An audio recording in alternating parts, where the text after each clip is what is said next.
Pete, welcome to the Pitch Up Pod. We're thrilled to have you on here today. I think for a couple of reasons, really. I think first of all, you seem really relatable as a football manager. Like the last few we've had, you seem like really Barovian and in sort of your mindset. And also, we've backed your team in Iraq the last few weeks, so we can get our money back off you. Four weeks on the spin. Is it? You're not learning your lesson after 4 weeks. Yeah, it's our fault, to be fair.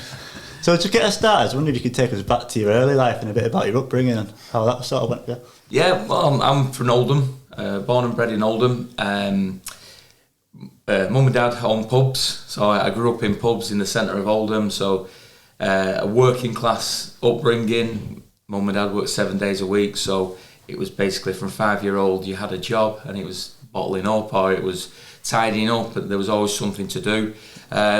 But I think that really gave me a grounding in life, and I think that really helped me communicate with people. One of the big things about being a manager, you need to be able to communicate with people, and I think it allowed me to understand what working and hard work was like. And my mum and dad were very successful in the business world in pubs, and I think looking that it just wasn't given to me. You had to work hard to get that type of lifestyle. I think it gave me a real grounding in life. That was basically all the way through to being 16, 17, that they were in the pubs. Winner, 16, 17, being in the pub. yeah. But you know what, it's interesting you say that. I was talking to somebody the other day about that, who'd grown up in a pub. And because you were around booze and that, it was just there. It wasn't like most kids where it's like, oh my God, booze, let's get into it. It was a really, because it was just there, it was just, numb to it. Yeah. So it was good, but again, then I started working in the pubs. I had a landlord's license for a little bit and started looking after pubs for my dad. But it made me grow up quickly, and I think I become a man quite quickly because of my upbringing. Right. What were your interests as a kid then? Were you always into football, or do you have other things you were pursuing at the time? I was obsessed with football. I look at my son now actually, and I see myself like just obsessed with it. The sticker books, the annuals. I knew everything about football. And at that time, it wasn't as prevalent as it is now on the telly. Like you can see every day on the telly now. You were waiting for Sunday afternoon for the championship game, or you were waiting for Match of the Day to see like a game on the telly. And Sky was in its infancy when I was growing up, so you'd see one game a weekend. But I just obsessed with football, absolutely obsessed. I'd go on the car park in my dad's pub. I'd be kicking the ball on my own. I just loved it. But there was a realisation, probably around about 16, that I wasn't good enough. But I was quite sensible in that. Right, you're not good enough to play. So what are you going to do to stay in football? You're obsessed with football. What are you going to do? So I started doing the coaching badges at 18, and that really gave me a start into staying in football and the journey of being in football. Right. And what level did you play out of interest? Did you get to academies? No, I didn't. I was stinky. Yeah. I think I played Manchester Prem a few games, and then they realised I was that bad, and I ended up in the resi. So but I think about 23, I even stopped playing adult football because I realised that I could earn 20, 30 quid coaching instead of paying a £5 subs and being stinky at it. So I thought, well, there's a chance here, and there's a chance to get on this journey. So I sort of wrapped up playing around 23 because I just, come on, you can earn some cash out of this. Yeah. Quite early on in your life to know what you want to do and then pursue it. Yeah, I think I was very driven. I wasn't great at school. I didn't really take to school well, which is mad really, because I've now just gone back. I went back at 34 and did a master's degree. Yeah. So a bloke who couldn't stand school or couldn't stand the classroom, I then went back into education at 34, and now I've done a degree and a master's. Yeah, that's it, man. But like, it's not for everybody, is it? I think as blokes we'll always get pointed at that we don't grow up quickly, do we? We're all very young at heart as blokes, and I think I just needed to go away, and I had numerous jobs to support my football coaching. So I was an apprentice mechanic. I cut trees down for a living, I dug holes for a living. I did every job you could think of, and then I'd go home, get showered, and at night I'd do my coaching because I couldn't. Sport's not one of them industries that you just go out and get a full-time job straight away. So I did loads of other things, probably through my dad and people who came in the pub, to then finally, I think 23, 24, I ended up getting into sport and working in sport. So that work ethic alongside your football? Did that come from growing up in the pub and working in the pub? Yeah, definitely. I think I've always been one that wanted to earn my own money. I wanted to get out and earn. And I remember being at school and my dad had tout me about in the holidays, and I'd go out labouring for one of the lads in the pub, and I loved it. And they'd probably give you 20 quid, but that 20 quid was everything to me. But I just think it gives you a start, it gives you that drive, doesn't it? We all want to be successful in life, but we all know that being successful comes at a price, and you've got to have that drive and that ambition. And whether you've got the quality in whatever industry you've got is debatable, but if you work as hard as you can in any industry, there's that Gary Player saying, isn't there, the harder you work, the luckier you get. I think it's sort of a profound statement that it's in any walk of life, I think it just works. Yeah, definitely a theme we've had on this podcast. Anyone that's gone on to do successful things has had that underlying thing of discipline, hard work, and taking setbacks and just carrying on with it. And it's definitely a theme that runs through it all, isn't it? Definitely. I think it's adversity as well. I think having that adversity, nothing in life goes in a straight line, does it? No. And it's the people in life, and we've got the B team trials out here today, it's the lads who get over the adversity, who go again, and they're the ones that generally succeed in life. And I think that's the big thing, is just keep going. You find your level, you find your route, but if you give up, no chance. You've caused your own problem by giving up, haven't you? Or even if you go down an alley and you go, it's not for me, this, I need to do something else. I think that's for me success, and that's how people become successful. How, like I say, at what level depends on your ability. Yeah. So that big list of jobs, you've probably met every walk of life going just in a short period of time, growing up in a pub, cutting trees, digging holes.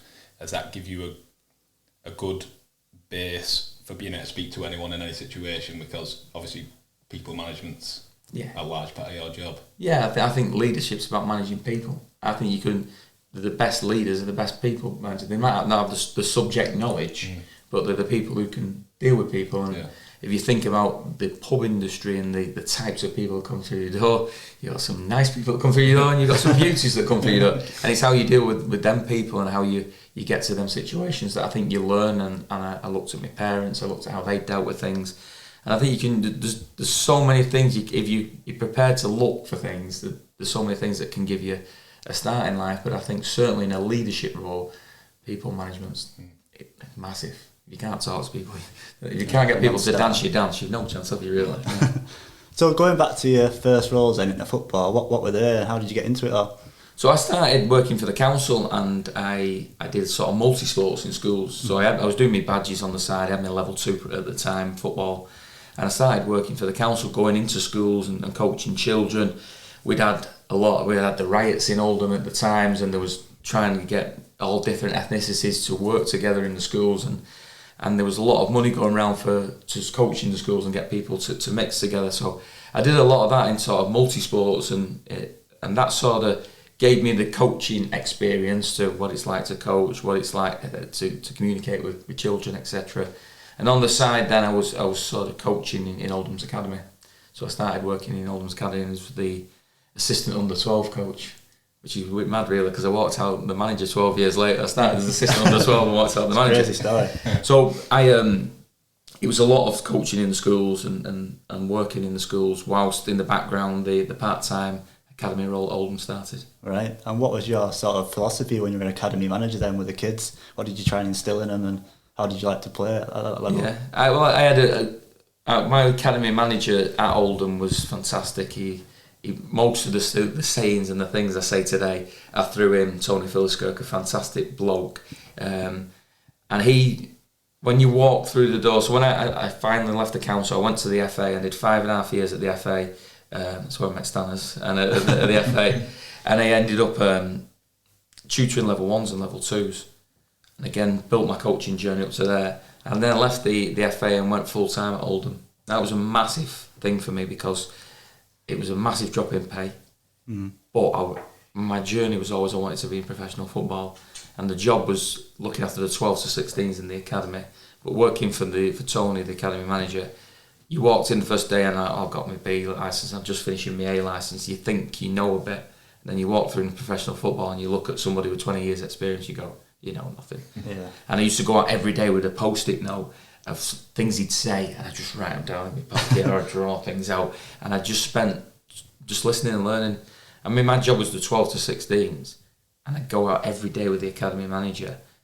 And with the 18s, I might take the warm-up, I might not do anything, but I was out every day listening and learning. I'd go to every game, I'd drive the minibus. I might not have a role, but I was there every day, listening and learning. And over time, the academy manager built up that I knew I had base knowledge, I built up my knowledge. He'd ask me and I'd give an opinion, and over time, he then started to trust your opinion. But again, I put myself in an environment that wasn't my job. Mm-hmm. I went above and beyond to try and get where I needed to be. And I worked with Tony for 5 years, and then Tony moved on and I ended up becoming the interim academy manager. So to get to your question, it was around the philosophy of hard work. We always say, I don't want the best players, I want the best lads, because when there's adversity, the best lads will dig you out of it, the best players won't. So we're always looking for the best lads. But that comes from hard work, determination, and probably what we've tried to instill here at Barrow this year is, alright, we might not have the best players, we might not have the finances to get the best players, but we'll have the best lads, and we'll work as hard as we can. If we lose, it won't be for lack of effort. And I think if you talk about the people of Barrow, and I think Barrow's like Oldham, industrial town, hard-working town, that every fan I speak to is that they'll forgive any mistake you make as long as you work as hard as you can. And that's sort of been my philosophy going through with players. You look at some of the players that we've worked with at Oldham. Tarkowski's gone on to play for England. You look at George Emerson now, who went to Rangers, Ipswich, just to name but two. They weren't the best players. No. They were never number one in the group, but they had the best attitude and the best desire and the best willingness, and they used their abilities to the best that they could, and that's what's seen them on. James is playing in the Premier League, and rightly so, and it weren't because he was the best player, but he utilised what he was good at. Right, yeah. So from 12 upwards, do those traits stand out, or do they immediately stand out to you? Unfortunately, society's changed a lot, hasn't it, recently, and that's not football's problem, that's society's problem. But when you do get them hard-working young players, when you do get them ones who can hold down a conversation and communicate, believe me, these days they stand out in my eyes. Like, oh my God, they're not the best player, but they've got them attributes that you know they're going to work hard. You know that they're going to use their abilities. They're going to use to the best of their ability, and it's unfortunately becoming less and less in society. But when people do that, like you notice, if a kid comes and has a conversation with you these days, you're pretty shocked, aren't you? Because they can hold a conversation now without doing that. And then so it's them traits for me are the ones we've got to keep trying to drive. My lad, I keep going back to him, right? Say hello to people. Just you don't have to have a conversation with them, but please just say hello to people and communicate. I think sport's massive for that. Yeah. And if sports clubs are struggling all over the country, aren't they? But I think if sports clubs die out, they're going to lose that altogether, because we were brought up in sports clubs, all of us, and that gives you that ground, and you're meeting different people outside your school. You've been able to communicate with parents, adult people behind the bar. You don't get that sat at home on your Xbox, do you? No, you don't. Yeah. And in team sports, all of us in this room probably know more people through sport than we do just in general life. And you don't have to know half the names. You just played against them, or you've coached against them. And you can be out on a Saturday night, hey pal, no idea what his name is, but you know you played against him. And I think sport's fantastic for that, and that community element and that sense of belonging. I think sport brings is massive, and like you say, it's dying out in it, which is so. It's mad, because everybody's becoming an insular society. We've got social media, we've got everything on the telly, you've got your Xbox or whatever you've got at home.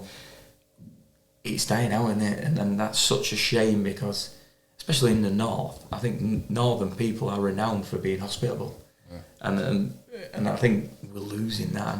And we were in London last Sunday, and I play a game with Mrs. I go, let's try and say hello to people and see what they do. It's like they crumble when somebody looks at them in down south, don't they? We're up here, you can walk down. So we walked to work this morning from the hotel, and we said hello to everybody, and everybody says hello back.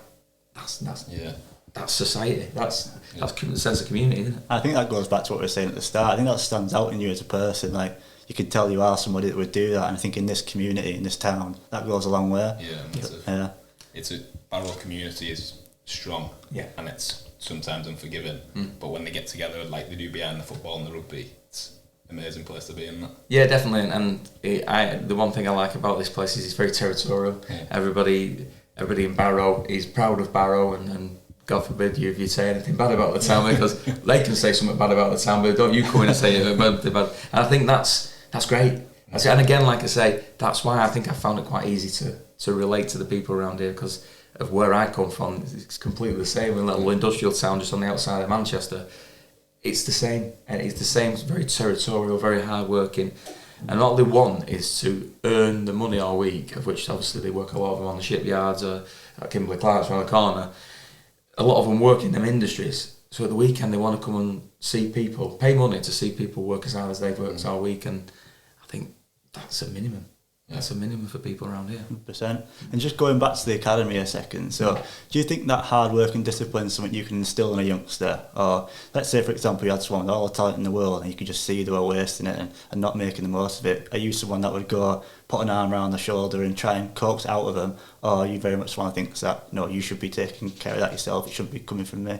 Yeah, I think it's a joint effort, but you don't know what you don't know. Some of these kids have never had that guidance to understand what hard work looks like and what it takes. So I certainly would always give people a chance. I always want to give people a chance, help them and guide them, but at some point they have to help themselves. Mm-hmm. But we would always say that we'll try everything we can to try and get them to a place or on a journey. But at some point you've got to take the straps away, and they've got to help themselves. And then I think that's the biggest thing in life, isn't it? You've got to help yourself. If you don't help yourself, you've no chance, have you? No, 100% agree. Just on the academy, and having that instilled into them, how important do you think it is to have influential characters in your life, like mentors, like Tony for you? I've been fortunate to have some brilliant mentors in my career. Learn more off them, I think, than at school or with your family. But if you have never had that, like you said, you don't know what you don't know. No, you've got to hunt down a mentor as well, and you've got to hunt down the people that are going to tell you the truth when you don't want the truth. And I think they're the people, right? You need people who you maybe can ring up, who've got your ear. I found it tough this year. We had a period from probably December to February. That's the toughest I've ever had it in football. And by the way, the club's doing as well as it's ever done, and I'm finding it the toughest it's ever been. But you need to right, can I talk things through? If somebody's got your ear, and it might just be that there's nothing coming back, but you're actually talking it through. And when you talk it through, you actually come up with your own answers. There's somebody on the other end of the phone, or somebody sat having a brew with you going, you're answering your own questions, you know that, don't you? But I think everybody in life needs a mentor, whether that's a professional mentor or just somebody, your best mate who you can go out for a pint with. And I think mentors can take on different descriptions, but I think everybody needs a mentor, whether that be a mate or whether that be a professional person.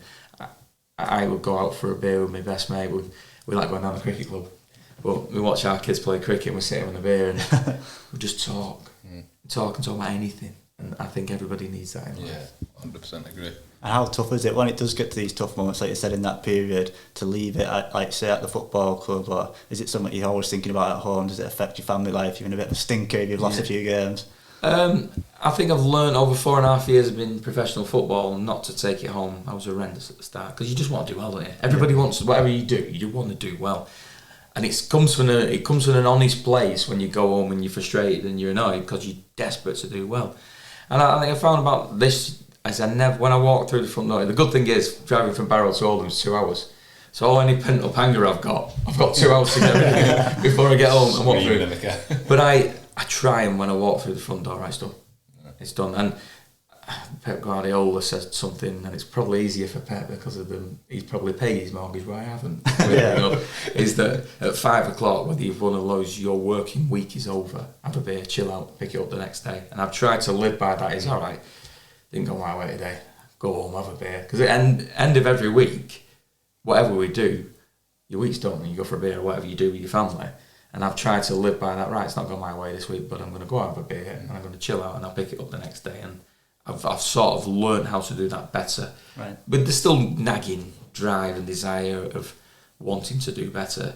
But it's tough, and listen, there's industries out there that are harder, tougher mentally, physically than it'll ever be in professional sport. I get that. I think it's dealing with people not agreeing with you, being at one with what you're doing, and being able to go, right, well, I did everything this week to try and get us over the line, but we didn't get over the line. And I use a saying that I don't know if the fans like this or not, but I use a saying: process versus outcome. In professional sport, the processes can be great, but you might not get the desired outcome, and that's professional sport. And you can work as hard all week, and you can come off them and go, well, that was bang on. And then for no fault of your own, you get beat the next day.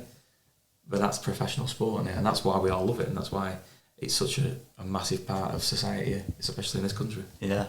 I think it's a very important trait for people in your position to have, to be able to switch off, because it can, like, I don't know if you read the media comments or no.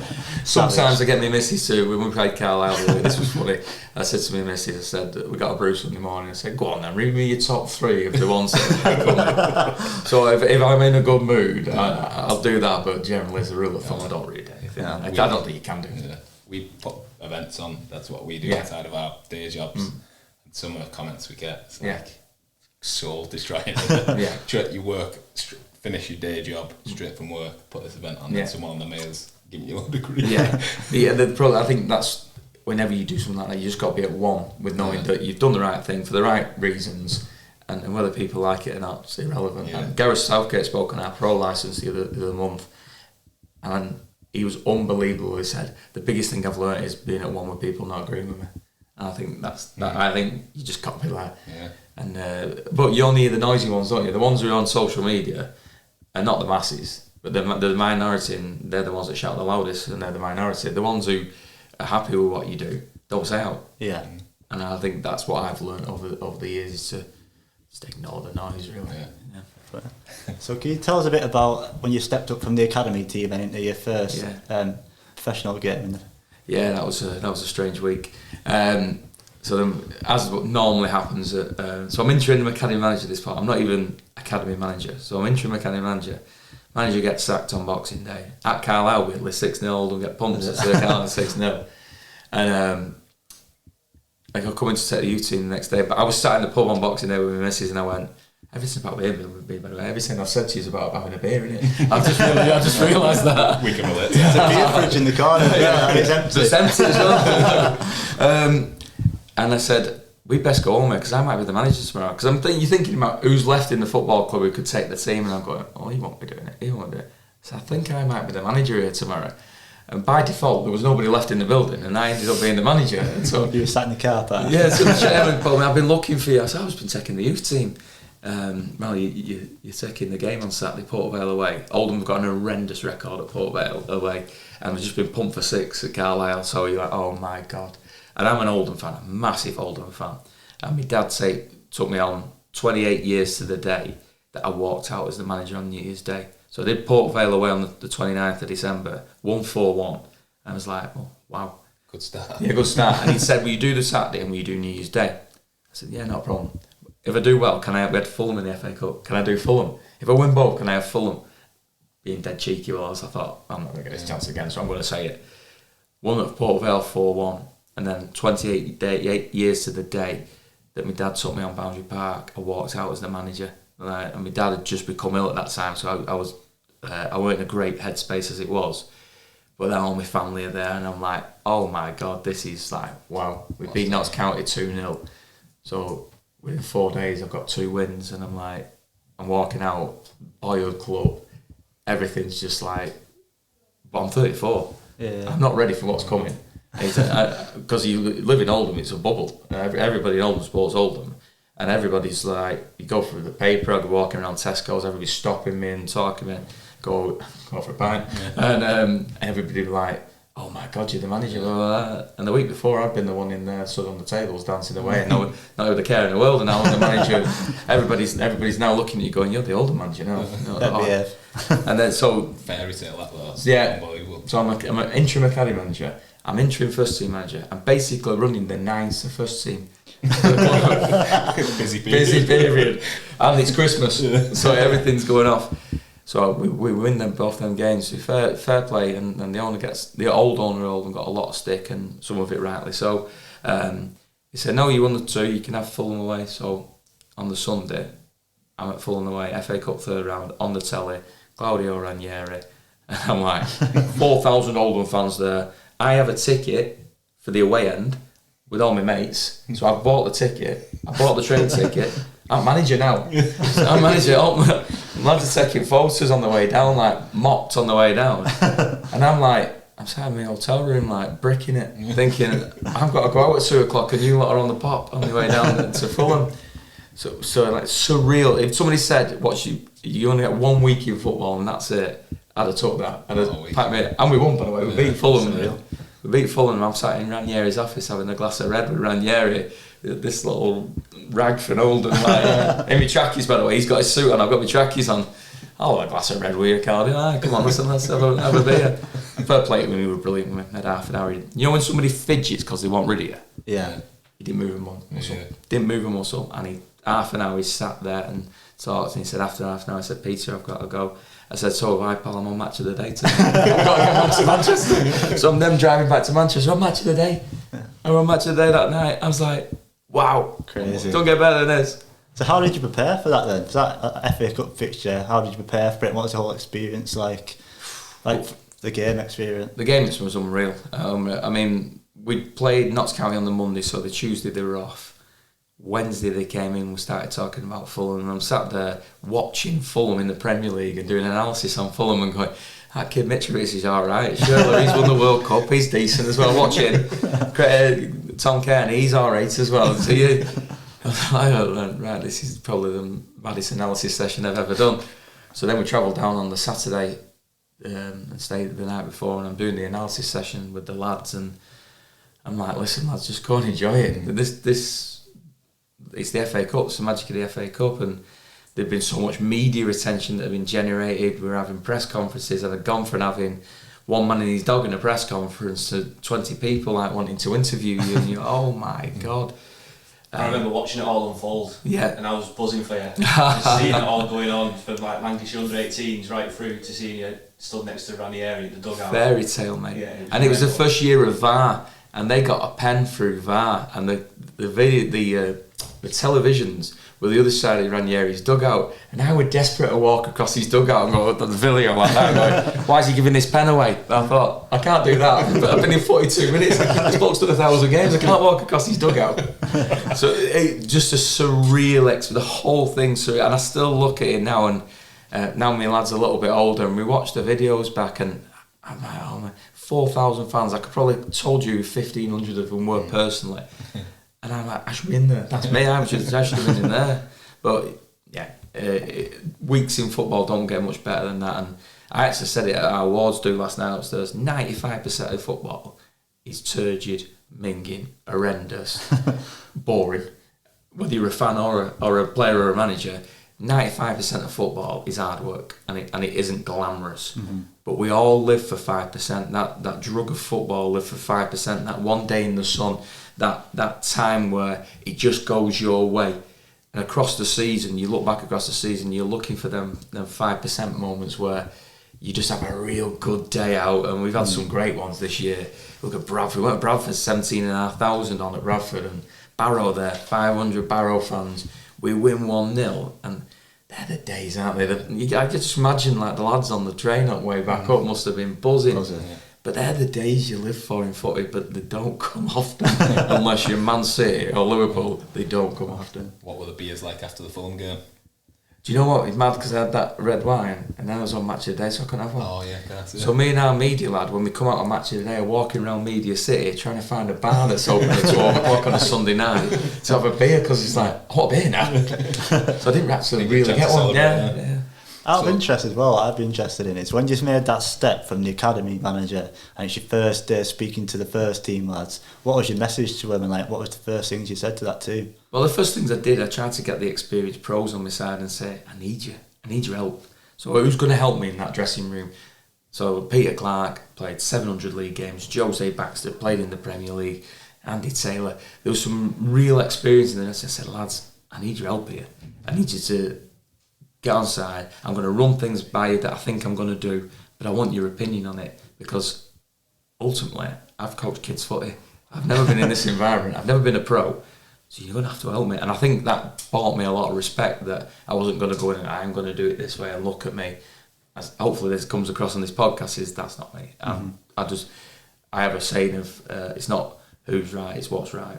Don't matter who's right. We just need to make sure we get what's right, and then that's what we try to be. So that's all I tried to do, is get them in. There was discontent. Some of them were gutted the manager had gone. Some of them were over the moon the manager had gone, and some couldn't care. So I was just like, lads, right, we're all here now. The better we do as a group, if you don't want to be at Oldham, you can move on and you can shift on. Or if you do want to be at Oldham, then great, let's get going and let's get this season going. So I was just really honest and pragmatic with them. That's good. Great approach. We said on the way, I didn't wonder what he said that first day in the dressing room as manager. Unbelievable opportunity. Yeah. But it was a small club. Oldham's a small club, so the youth team trained with the first team, so you knew all the players. You were in an environment where you could have a brew with the first team, and they all knew who you were and what you did, and I think that helped. That helped me a lot, because if they'd been on different sides, it'd have been a nightmare. So post FA Cup, what happened then? Well, because we'd done well, they only didn't want to bring a new manager in because we were doing well, and I were on the cheap. So I think the longer he does well, the less money I'm going to have to pay anybody. But ended up, I did it for about, I think, nine games, and then Paul Scholes comes in, and so Scholesy then becomes the manager. Exactly.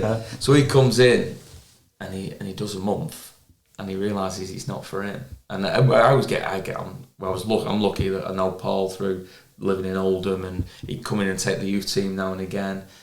So we had a decent relationship before he came in, and I was buzzing that it was him because of the profile of the football club. He wanted young players to do well. So in my role in the academy, he wanted to promote young players.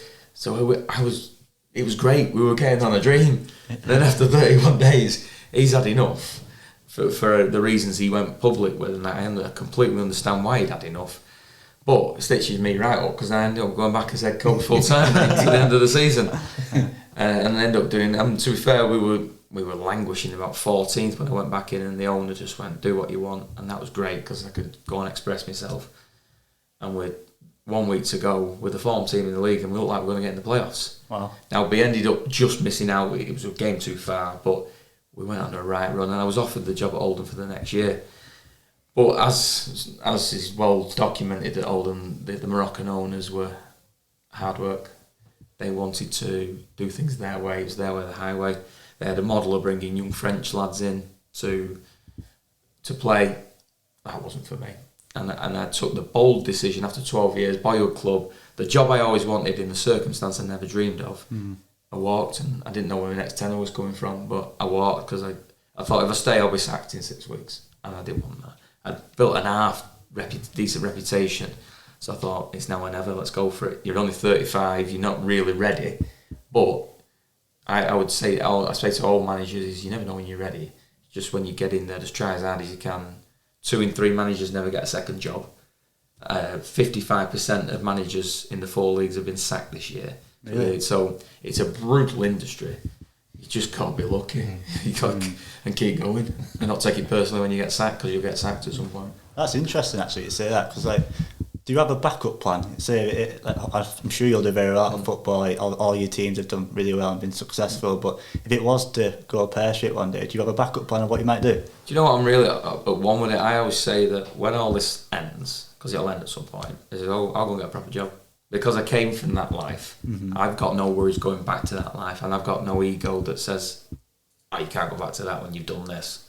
I'll go and do a proper job. I'm not bothered. And when it ends, it ends. I love the media stuff. I love doing things like this. This is my cup of tea. Things like this. Yeah. I would love to do something in the media, but again, they're like football jobs. They're not 10 a penny. So I'm just gonna ride it out as long as it lasts. Stay on the waves as long as I can do, and then when it's all over, I have this ambition of paying the mortgage and then go and being a greenskeeper at a golf club. I don't have to talk to anybody. Cut that grass and you can go home. Deal. That's the dream. Sounds brilliant. So, post Oldham was a Halifax. Yeah. How did that go? I needed that. I needed to go and learn the trade. I was very fortunate that I worked with an owner there who allowed me as a young manager to make mistakes, and he wouldn't berate you, he'd cajole you along the way and move you along. And I think my relationship with David Busworth at Halifax was probably the reason why we did so well, because he was happy to. He wanted to. He'd got Vardy through. He'd got Mark Roberts, so he wanted to.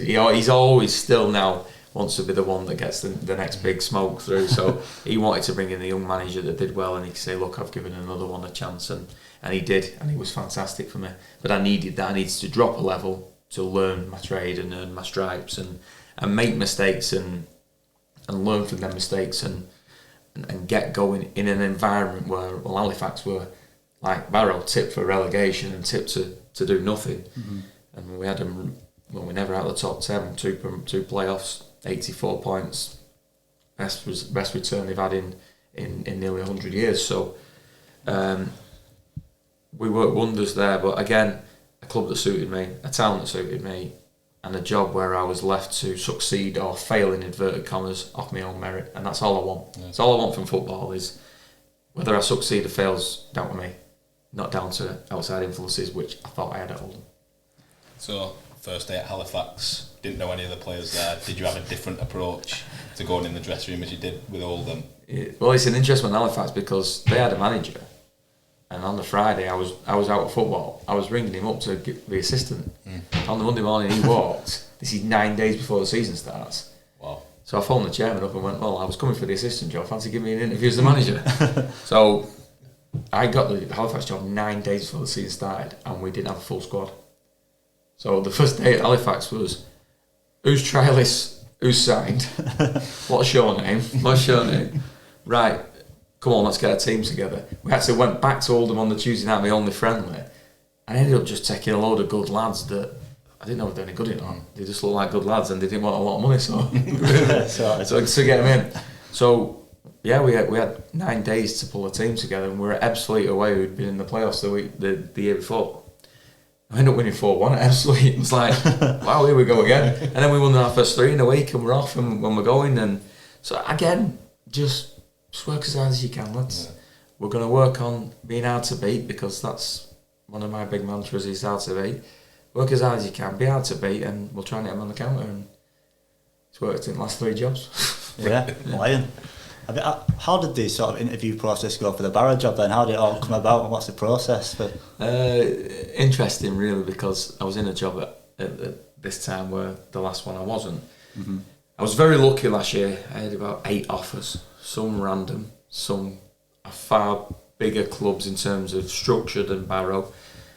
But I wanted to come to a club where it was an incremental rise. I could have done that and ended up falling off the end of the earth by going too high and too far. And I wanted a club that I like a challenge, and everybody knows Barrow was certainly a challenge when I walked through the door this year.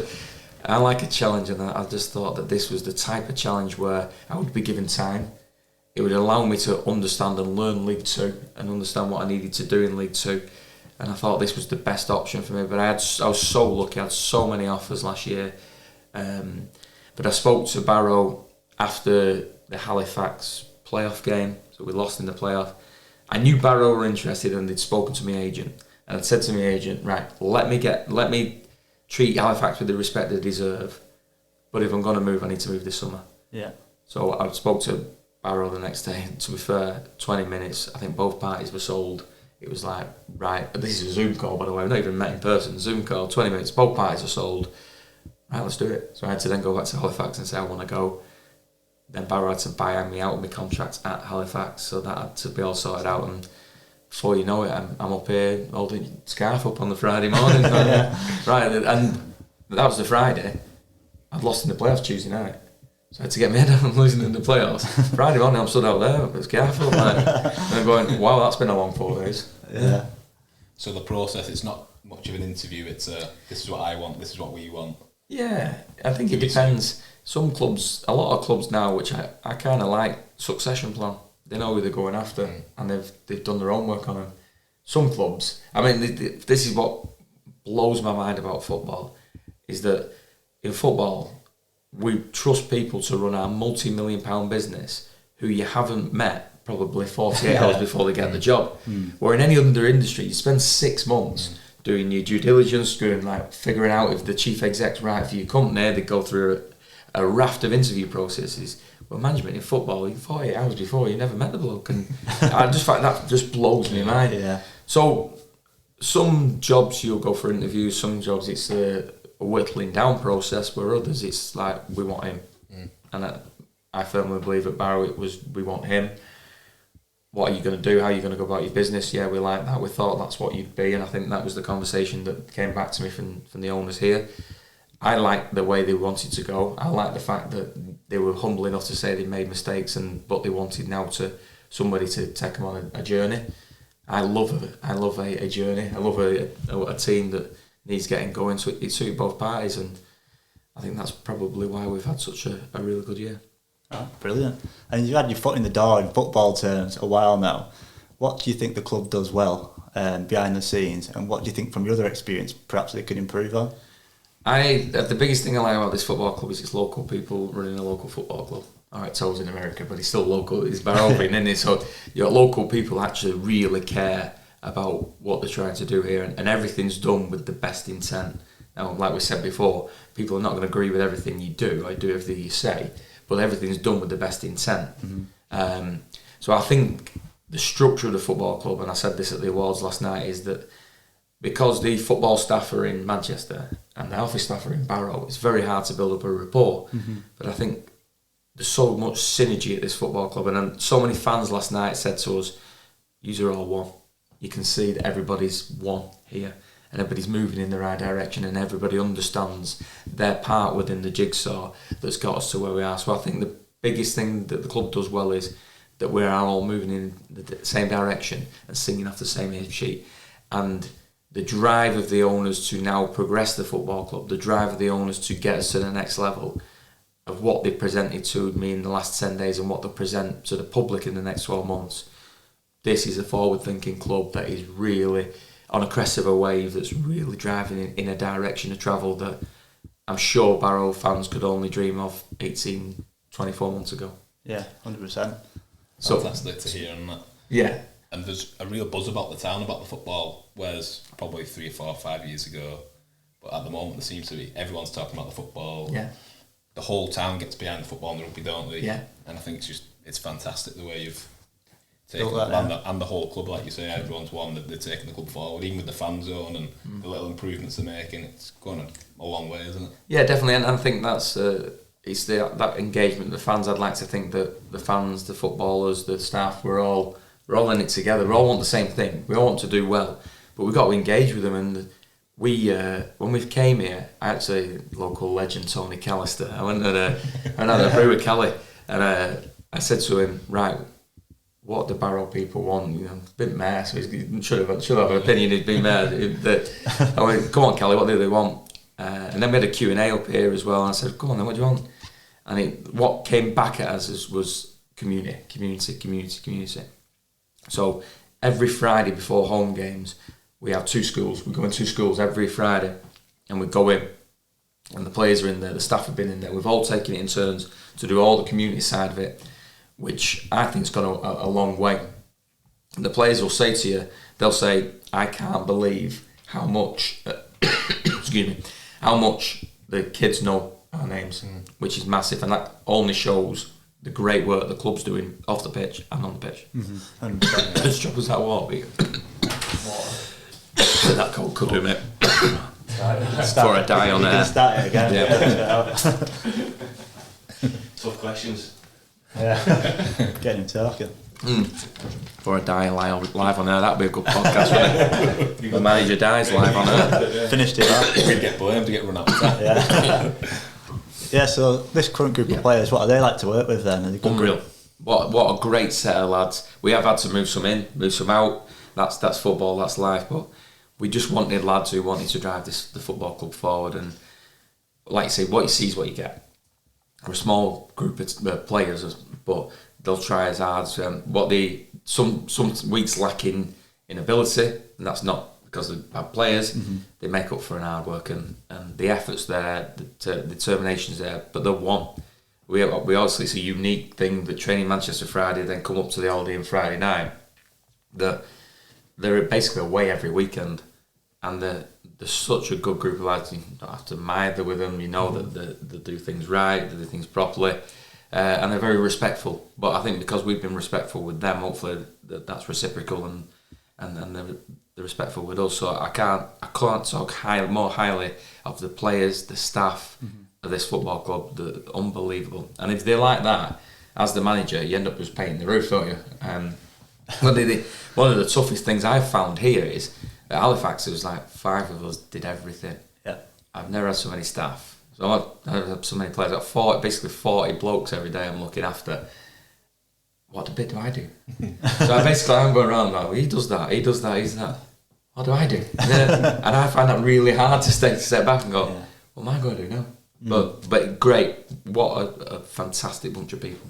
And if we were to speak to them then and ask about the demands that you put on them and what's important to you, what do you hope that they'd say? Honesty, hard work. Hard work and be respectful in every situation. And for me, it's just be humble. The amount of times I've stuck my hand up and I got that wrong. The amount of times you've heard me in the press this year, I got that wrong, it's my fault. But just be honest with people. Don't try and be something you're not. Yeah. And hopefully what you see, what you see is what you get with me. 100%, yeah, that comes through, doesn't it? Yeah, the whole town responds to that as well, like you said. It's fantastic. Yeah, so if you ever come across a player that hasn't got them qualities then, so when you come into the Barrow team and there's players that don't have those qualities, what do you do? What do you do to sort that out? Well, I'm not a shouting baller, so I never go in screaming and shouting, that's not me. And again, be who you are. If you're not a shouting baller, don't be a shouting baller. Yeah. So I'm just one of them that I always deal with the problem. So it'll be me and the other person that deal with the problem. I don't go in the dressing room and dig him out and go, look at me, I'm digging him out for this, that and the other. One-on-one, if you do what I ask you to do, you'll hear very little from me. But if you don't, you'll be gone. Yeah. And it's as simple as that. And I have a phrase, I trust everybody until I can't trust them. So some people will say, you've got to earn my trust, you've got to build my trust. I'm the opposite. I'll trust you, but if you break my trust, you're gone. Yeah. And then I think that works better. Let's treat everybody with respect they deserve until they knacker that up. And if they do knacker that up, then they're gone. Yeah. So next year, obviously you've got a plan for next year. Yeah. I don't know if you want to share it, but where are you looking to strengthen next year? Well, the plan's already done. We've had so many meetings over the last 2 weeks around staff culture, around staff, around players, around football. What does our model look like next year? What's been the successes? What does the league demand? We've had loads of stuff, and for us, it's very much sort of a little bit more clarity in how we play with the ball, because I think without the ball we're very good. We're a little bit more clarity with the ball, but what we do need is more experience and more goals. Let's have it right. Stevenage come here tomorrow. They've had 6 away wins all year and won 17 at home. So we're 5 home wins off going up. That's so close. With a team that was thrown together. Nobody wanted to come to us because we were third bottom the last 2 years. So nobody wanted to come. So we're basically 5 wins off going up. That is mad. Yeah. And if we won tomorrow, it'd be 4 wins off going up. So we're so close. But what we feel we need is more experience. We certainly need more goals. You look at Carlisle coming here the other week and they have 5 strikers. We've had one with a couple of cameos. So we haven't scored enough goals. Our midfielders haven't scored enough goals. Our centre halves haven't scored enough. Our fullbacks haven't scored enough goals. And that's why we've got -5 in the goal difference column. So we need more goals and we need more experience. We've been on with them conversations for 5-6 weeks. But like anything in football, every deal these days takes forever. It's so frustrating. You think you've done it and then they come back with something else and then they bump the money up and you go, oh my God. So nothing's simple with deals. But we know who we want. We know the types of play we want. It's now over to Ian, director of football, to go and crunch the numbers. I've sold them the football dream. He's got to go and crunch the numbers now. So what's involved in that process then? Because like a manager wanting more goals is pretty much what every manager was saying up and down the country. What's your process? Who's involved to go and find those players, and how do you down select them to the right? You're getting the right people. We've got a couple of processes. Obviously, from the football staff on the eye, we might have played against them. We might know them, the types of people we want. Obviously, certain goal scorers, they don't come cheap. They're not the cheapest bunch of people to go and recruit. So we have to have the finances in place, which might mean we have to forgive other areas a little with less finances. Or like we're doing this year, go smaller squad. Yeah. So all them things come into that process. And then we have a real strong analysis department that this year has been very data driven. So the analysis department will produce lots of data on maybe the top 5 within the fish. So we've created something this year called the Barrow Index, which is massively data driven. If you ask me what the data is, I wouldn't have a clue what to tell you. But we've basically come up with a package. I say the lads have come up with it. I've had nothing to do with it. Around what does a Barrow player look like based on data. So then we can throw players into that crunches numbers, that chucks out the best 5 people in that position, and then they'll go back to the football staff and go, over to you, go and have a look at them 5 players and tell me if any of them particularly you fancy. That's where we had Rory Feely from Ireland, League of Ireland. We've never delved into the League of Ireland market before. Well, I certainly haven't. But due to data, Rory Feely came through that process and he's been an absolute dream. So it does work. It'll never take away from the eye. And before we sign anybody, the due diligence shall go through. I'll ring players he's played with, I'll ring managers, coaches who's been with, and I'll get so many references. I had one player the other year at Halifax that the deal was done, he was on the motorway, and the manager rang me and, what are you doing signing him? He's not for you. And I spun him round on the motorway. Really? Yeah. Wow. So character is key. Number 1 on our recruitment, character. Number 2 is equal football. So that's awesome. So moving away from Barrow then, for Barrow Roll, who's the best player you've ever sort of had the pleasure of working with who's really stood out for you? Well, I mean, Taki was a young lad when I worked with him, but he's probably the one that's gone on to have the best career out of the ones that we've worked with. There's been, we were lucky at Oldham because we produced so many young players.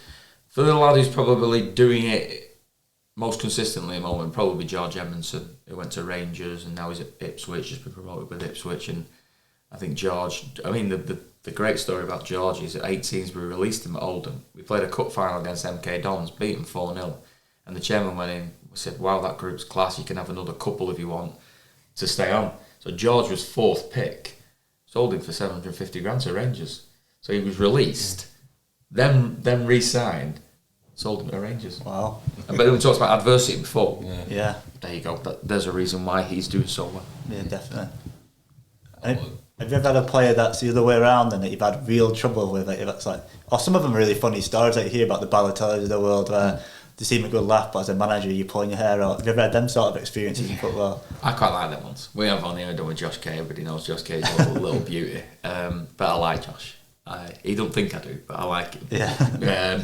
But again, it's just being straight with him and setting out boundaries and going, all right, I don't mind you being a balloon because I quite like to being a balloon. But the boundary's there. If you go over the boundaries, I'm going to deal with you. And I've had to a couple of times this year deal with him and jumps over that boundary. But he knows it's not. I'm not going in shouting and screaming at him because I know we'll just end up having a riot. I'm like, you're not doing that. Stop it. Stop doing that. Yeah. And then he comes back and conforms. So I think there's always a reason why. And I think if you're prepared to go and find out why, you might find a different answer. But if you're not prepared to go and find out why, you'll just end up clashing. Yeah, fair enough. What's been the toughest moment for you in your career? In sort of the professional game. Yeah. Yeah. Oh, well, what question? Doesn't have to be from the professional. I think acceptance. I would go with acceptance, having not played or had any career, but I would also go within that. The toughest moment is up there, isn't it? It's up there when it's not going your way. Mm-hmm. I think 10.5 months football seasons. When you're having a beast at work, you go on holiday, don't you? You're gonna have a week off. Football, you just can't keep turning up, and hoping that something changes. I'm hoping and praying that something changes. So like we finish tomorrow. I can't wait for tomorrow. I am so good. This has been the hardest year I've ever had in football, but so it should be because the highest I've ever managed. So it should be, and so that should be a challenge more than ever challenge. But I am absolutely goose. If you had a towel and you wrung a towel out, I've got nothing left in it. Yeah. And I can't wait for 3 o'clock tomorrow because But so I think the hardest thing I've had in football is that convincing that the mind makes hundreds of stories up a day that are not true. Under 1% of the things you worry about come true. But across the years, this has been a tough challenge. Great, enjoyed it because I've come out the other side of it. But yeah, I ain't got anything left. Quality. And final question then probably is, what's your future aspirations in football? Like, how far do you want to take this? I want to manage for as long as it can, as high as I can. So if it all ends tomorrow and this was the highest I managed, I will be at one with it. I just want to manage as long as I can, high as I can for as long as I can, and then wherever that takes me, it takes me. And I think so. People, I love an analogy. I talk about booze in the first half, and now I'm talking about analogy in the second half. I'm gasping for a beer now. We're on the corner, talk about. Don't try and be your best because that's got a ceiling. Just try and keep improving because keeping improving's not got a ceiling, has it? And I think that's what I try and convince myself is all right. Don't try and be your best or try and, well, he's doing that, so I've got to do that. Just go on your own journey, and wherever your own journey takes you, just be at one with your own journey. And that's the big thing I've tried to push myself to do. And hopefully that stands me in good stead. 100%. Well, thanks very much for your time. No, thank you for asking me and talking to me. Yeah. Thank you. Fantastic coach and man, and really enjoyed the chat and really appreciate your time today. No, thank you. Thanks for coming in. Yeah, best luck with the future, mate. No, thank you. Cheers. Thank you. Top man, brilliant. Thank you. Yeah, you were fantastic. Smash it there.